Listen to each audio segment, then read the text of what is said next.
اب یہاں بیٹا بیٹی کا فلسفہ بھی ختم کرتے ہیں. تمہیں اولاد میں کیا چاہیے کیا نہیں چاہیے. قرآن کہتا ہے وَلَيْسَ الذَّكَرُ كَالْأُنثَىٰ. اللہ نے یہ فرمایا ہاں بیٹا بیٹی کی طرح نہیں ہو سکتا. یہ نہیں کہا کہ بیٹی بیٹے کی طرح نہیں ہوتی. قرآن کہتا ہے بیٹا بیٹی کی طرح نہیں ہو سکتا. بیٹی پیدا ہونے پر جو ناک بھون سکیڑتے ہیں, بعض کے تو گھروں میں طلاق کی نوبت آ جاتی ہے.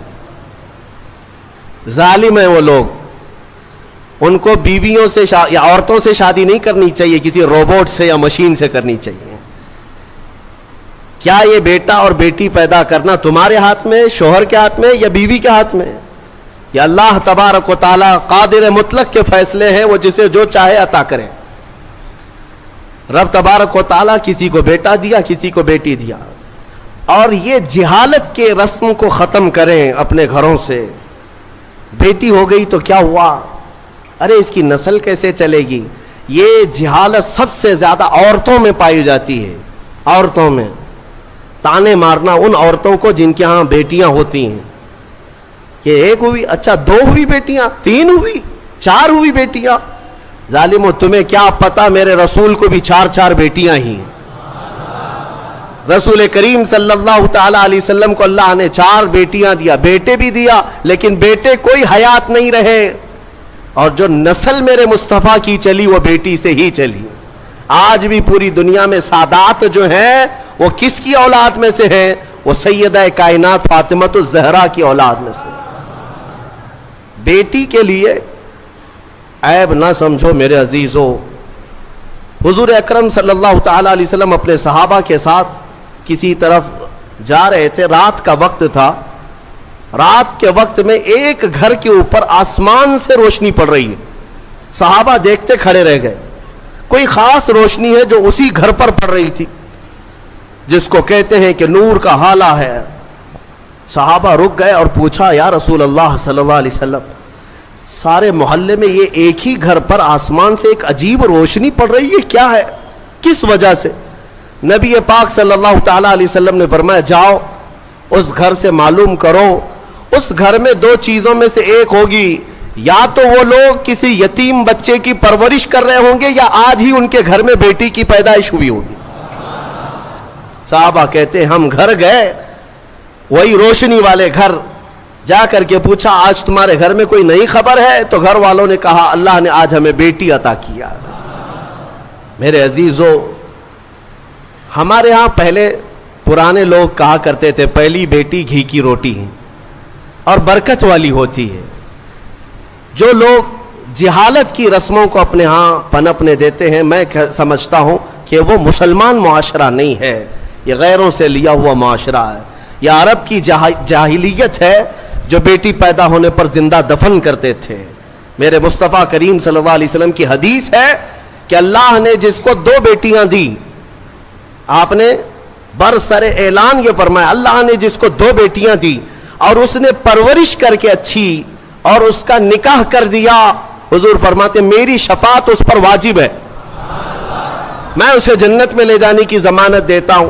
ایک صحابی آئے, کہا یا رسول اللہ ایک ہی بیٹی ہے میرے پاس, آپ نے 2 بیٹیاں جس کی ہے اس کے لیے فضیلت بیان کی, میرے پاس تو ایک ہی بیٹی ہے. حضور اکرم صلی اللہ علیہ وسلم نے فرمایا جا ایک بیٹی کی بھی پرورش کرے اس کے لیے بھی جنت ہے.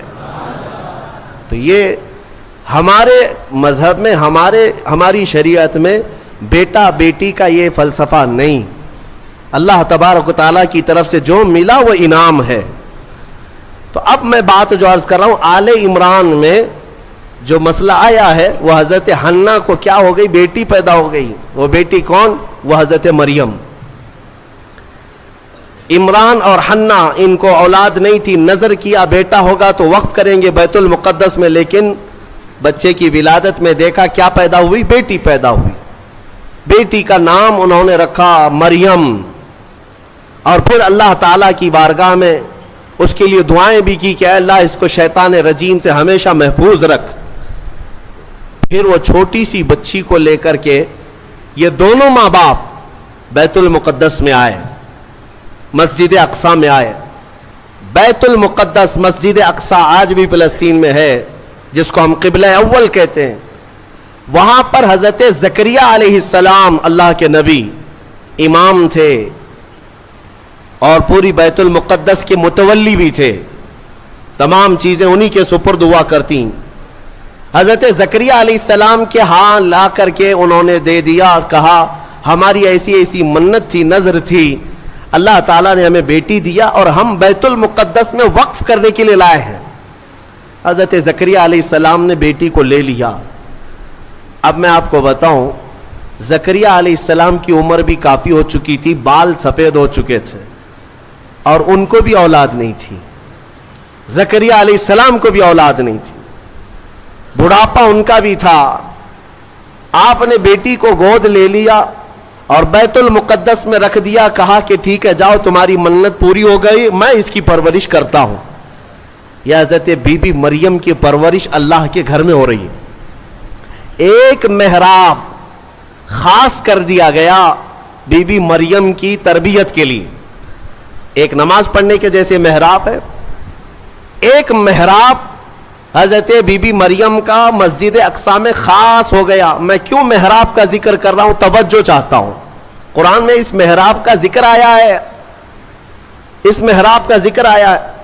بی بی مریم کو اس محراب کے اندر رکھا گیا، وہ آج بھی بیت المقدس میں موجود ہے، محراب مریم، اس کو محراب مریم کہتے ہیں، آج بھی ہے، وہاں پرورش کے لیے رکھا گیا۔ ارے دودھ پیتی بچی، اور اس کے بعد جب بڑھنے لگی تو کئی دن تک آپ نے پرورش فرمائی، سال 2 سال تک، تو 2 سال کے قریب غالباً ان کی عمر تھی حضرت بی بی مریم کی۔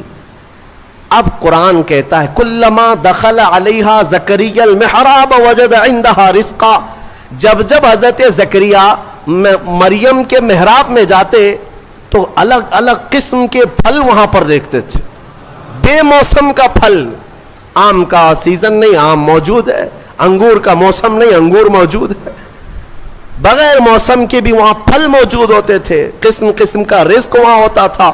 حضرت زکریا علیہ السلام حیران ہو کر پوچھتے ہیں، قال یا مریم انا لکی ھذا، اے مریم یہ سب تیرے پاس کہاں سے آتا ہے؟ قالت، حضرت سیدہ مریم نے کہا ان اللہ یرزق من یشاء بغیر حساب، قالت هو من عند اللہ، وہ کہتی یہ سب اللہ کی طرف سے ہے، اللہ جسے چاہتا ہے بے حساب رزق دیتا۔ بات ہو گئی حضرت بی بی مریم کو۔ اب جو نکتہ مجھے بتانا ہے، توجہ چاہتا ہوں، تفسیر سننے کا اسی میں لطف ہے کہ تفسیر سننے کے بعد آپ کا عقیدہ بھی مضبوط ہو جائے، ایمان میں اضافہ بھی ہو جائے، اور یہ پتا چلے کہ سنیو تم حق جماعت پر ہو۔ قرآن پاک کی تفسیر سننے کے بعد یہ یقین بھی تو تمہیں ہو جانا چاہیے۔ بی بی مریم کہتی ہے یہ اللہ کی طرف سے ہے، رزق آتا ہے۔ حضرت زکریا نے دیکھا کہ بی بی مریم کو چھوٹی عمر میں اللہ غیب سے رزق دیتا ہے۔ اب کیا کیا حضرت زکریا، جو خود مسجد کے امام ہیں، اللہ کے نبی ہیں، سب کو پتہ ہے حضرت زکریا علیہ السلام اللہ کے نبی ہیں، عمر دراز ہو چکی، لوگوں کو عبادت وہ کراتے تھے، اللہ تبارک و تعالیٰ کی طرف انسانوں کو وہ بلاتے تھے، لیکن بی بی مریم کو دیکھنے کے بعد انہیں بھی اولاد کی خواہش ہو گئی، انہیں بھی اولاد کی خواہش ہو گئی۔ ہوتا ہے ایسے کہ کئی سال تک بچے نہ ہوں تو آدمی کمپرومائز کر لے کہ چلو اب تو نہیں ہونا ہے، لیکن کبھی بڑھاپے میں جانے کے بعد پھر خواہش پیدا ہو جائے، یہ تو صرف نبیوں کی شان ہے۔ حضرت زکریا علیہ السلام کی خواہش ہوئی کہ کاش مجھے بھی اولاد ہوتی، تو کیا کیا حضرت زکریا علیہ السلام؟ مسجد اقصی بیت المقدس کے امام، قرآن کہتا ہے ہنالک دعا زکریا ربہ قال رب ہب لی من لدنک ذریۃ طیبہ انک سمیع الدعاء۔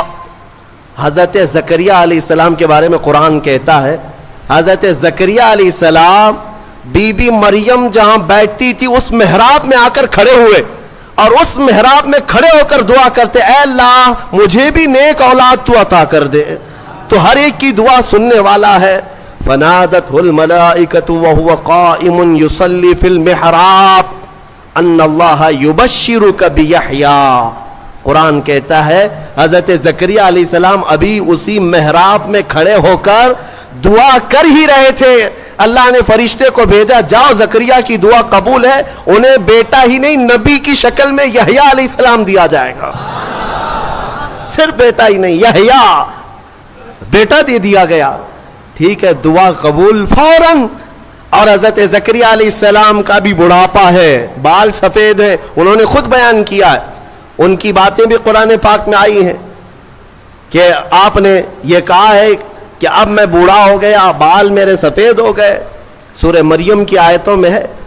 اب مجھے عرض یہ کرنا ہے، حضرت زکریا علیہ الصلاۃ والتسلیم وہاں مریم کی محراب میں جا کر کیوں دعا کی؟ پوری مسجد ہے نا بیت المقدس، پوری مسجد ہے، کسی بھی علاقے میں بیٹھ کر کے دعا کرتے، کسی بھی خطے پر، کسی بھی مصلی پر، مریم جہاں ہے اس مصلی پر یا اس محراب پر کیوں کھڑے ہو کر دعا کیا؟ یہی سنیوں تمہیں عقیدہ میں بتانا چاہتا ہوں، اللہ والے جہاں ہوتے ہیں وہاں دعائیں قبول ہوتی ہیں۔ اجمیر میں جا کر دعا کرنے کے لیے اعلیٰ حضرت فاضل بریلوی رضی اللہ تعالیٰ عنہ نے فتاوی رضویہ شریف میں لکھا ہے، ہندوستان میں اگر کچھ علاقے ہیں جہاں پر دعائیں تیز قبول ہوتی ہیں تو ان میں ایک جگہ ہے خواجہ اجمیری غریب نواز کا دربار، اعلیٰ حضرت نے لکھا ہے۔ میرے عزیزوں، کیوں؟ یہ قرآن سے ثابت ہے۔ لوگ یہی کہتے ہیں نا اولیاء کے دربار میں جا کر کے پکارتے ہو، کیا مسجد میں نہیں پکارے؟ زکریا علیہ السلام سے کہو، وہ خود مسجد کے امام تھے، مصلی پر اپنے بیٹھ کر کے دعا کرتے۔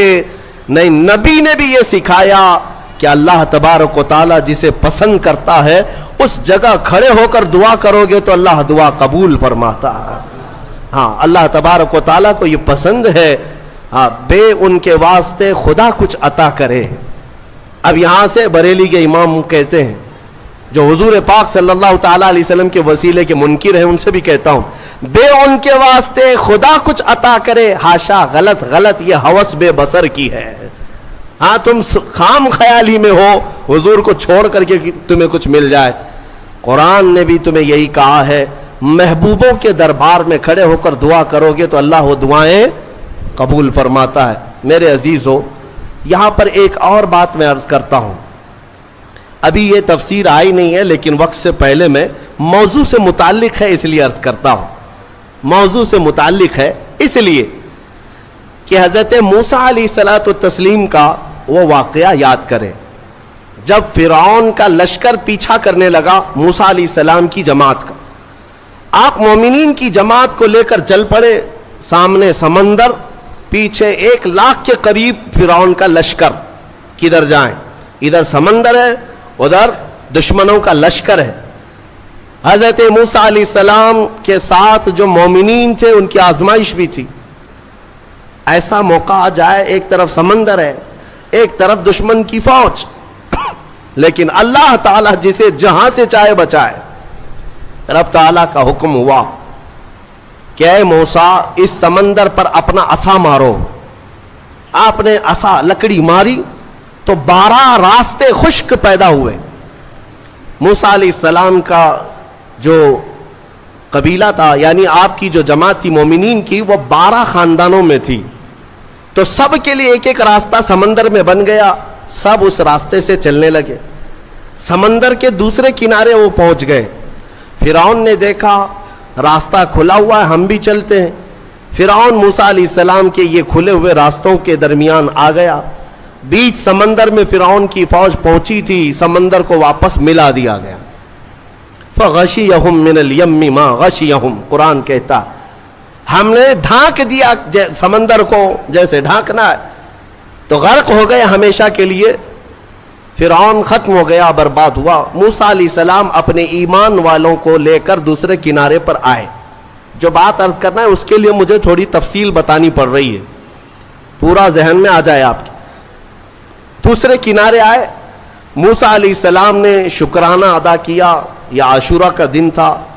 پھر آپ کوہ طور پر چلے گئے موسیٰ علیہ السلام، جب آپ پر تورات نازل ہو رہی تھی۔ حضرت موسیٰ علیہ السلام 40 دن کے لیے گئے تو ہوا کیا، ان کی قوم میں سامری نام کا ایک شخص تھا جو موسیٰ علیہ السلام کے خاندان کا تھا، اس نے کیا کیا, سارے لوگوں کے پاس جو جو سونا چاندی تھا سب اکٹھا کیا, اس کو پگھلایا, میلٹ کیا, اور اس سے ایک بچڑا بنایا, گائے کا بچڑا بنایا. اور اس کے بعد اس کی کلا کیا تھی یہی بتانا مجھے ہے. اس بچڑے کو بولنے کے قابل بنا دیا. میاں سونا اور چاندی کا وہ بچڑا بولتا تھا. اندازہ کرو, یہ سیل اور بیٹری کا زمانہ نہیں ہے کہ آج کے کھلونے جیسے بولتے ہیں, آپ کو تعجب نہیں ہوگا.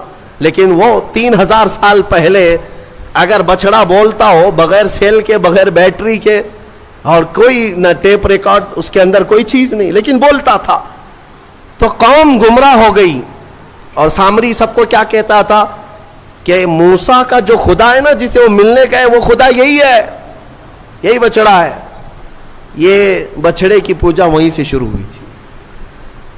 اور جو گمراہ ہوئے وہ عبادت میں لگ گئے, اور ایسی عبادت, اسی کے پاس اعتکاف, اسی سے نظر, منتیں, سب بچڑے کے پیچھے لگ گئے کہ تو ہی ہمارا سب کچھ ہے, ہمارا فلاں کر دے, ہمارا فلاں کر دے. بچڑا بولتا بھی تھا. یہ تعجب کی بات ہے نا, حیرت کی بات ہے. میرے عزیزوں, اس سے بڑے حیرت کی چیزیں بھی آ جائیں, تمہارا ایمان مضبوط ہونا چاہیے. آج کے زمانے میں میں کہتا ہوں, اگر کوئی جھاڑ, اگر کوئی درخت بولنے بھی لگ جائے اور تمہیں اپنی طرف بلائے کہ میرے اندر خدا چھپا ہے, آ جاؤ, اے ایمان والو, تمہارا ایمان مضبوط ہونا چاہیے. اور ہرگز اس طرح کی حرکتوں پر یقین نہ کرو, بلکہ یہی تسلیم کرو, پوری دنیا بھی عجوبے دکھائے, میں یہ تسلیم نہیں کر سکتا, میرا خدا تو اللہ ہی ہے. اللہ الصمد, وہ بے نیاز ہے, وہ ہماری آنکھوں میں نظر نہ آئے گا. ہم دنیا میں اس طرح بہت سارے لوگ ابھی گمراہ کرنے والے لوگ آئے ہیں, سامری کی طرح. ابھی بھی بہت سارے ہیں, سوشل میڈیا میں بھی بہت سارے سامری گھسے ہوئے ہیں جو سنیوں کے عقیدے کو کیپچر کر رہے ہیں کہ خدا ہمارے پیر صاحب کے اندر آیا ہے. کبھی کوئی پیر صاحب مرید کرنے سے پہلے یہ بتا دیتے ہیں میں تمہیں خدا دکھا کر مرید کروں گا. اور کہاں دکھاتے ہیں؟ ارے بکرے کے بھیجے میں دکھاتے ہیں. ہاں, یہ سنا ہے آپ نے. ایک صاحب ہمارے پاس آئے, انہوں نے کہا تھا ہمارے پیر صاحب اس وقت تک مرید نہیں کرتے جب تک خدا کو نہیں دکھاتے. ہم نے کہا کہاں دکھاتے؟ کہا بکرے کے بھیجے میں دکھاتے. کیوں؟ پیر صاحب کا فیورٹ ہے یہ بھیجا. بھیجے میں, یہ مجھے فلسفہ نہیں سمجھ میں آیا, بھیجے میں کیوں دکھایا جاتا ہے؟ نعوذ باللہ من ذالک, نعوذ باللہ. رسول کریم صلی اللہ تعالی علیہ وسلم کے علاوہ دنیا میں کسی نے یہ دعویٰ نہیں کیا کہ میں نے اپنی کھلی آنکھوں سے اللہ کو دیکھا ہے. کسی نے یہ دعویٰ نہیں کیا. ہاں, عالم خواب میں, عالم وجد میں اگر اللہ نے اپنی تجلیات کسی ولی کو دکھایا تو اس کا ہم انکار نہیں کرتے. لیکن یہ جو حرکتیں ہیں یہ گمراہی ہے میرے عزیز, یہ گمراہی ہے. تو سامری نے یہ کام کیا. بات طویل ہو جا رہی ہے, جو بات کہنی تھی مجھے وہ بہت قریب میں لے آتا ہوں. سب پوجا پاٹ میں لگ گئے, عبادت میں لگ گئے, اللہ کی عبادت سے دور بچڑے کی عبادت میں لگ گئے. موسیٰ علیہ السلام جب واپس آئے تو دیکھا ان کی قوم گمراہ ہو چکی ہے. 40 دن کا جو گیپ تھا نا, یہ قوم کو گمراہ کر گیا. اسی لیے بزرگوں نے فرمایا کہ جو عالم دین ہے یا مبلغ اسلام ہے وہ اپنی قوم سے زیادہ دور نہ رہا کرے. قوم کے اندر ہمیشہ نصیحت کرنے والا ہونا چاہیے, ورنہ گمراہ ہو جائے گی. موسیٰ علیہ السلام کی قوم جب گمراہ ہوئی تو موسیٰ علیہ السلام جلال میں آئے اور حکم تو ان کے لیے بہت سخت نازل ہوا جو بچڑے کی پوجا میں لگے. سامری کو پکڑا موسیٰ علیہ السلام, کہا یہ بتا تو نے یہ کیا کیسے؟ بات جو کہنی ہے وہ یہی ہے. کہا تو نے یہ کیسے کیا؟ سب کا سونا چاندی میلٹ کیا, بنایا بچڑا ٹھیک ہے, لیکن یہ بولنے کے قابل کیسے کیا؟ اب سامری کا جواب سنیں. سامری کہتا ہے قال بصرت بما لم يبصروا به فقبضت قبضة من اثر الرسول فنبذتها وكذلك سولت لي نفسي. کہتا ہے جب آپ سمندر کے راستے میں چل رہے تھے نا, موسیٰ علیہ السلام چل رہے تھے, سامری کہتا ہے میں نے ایک چیز دیکھی جو لوگوں نے نہیں دیکھا. میں نے دیکھا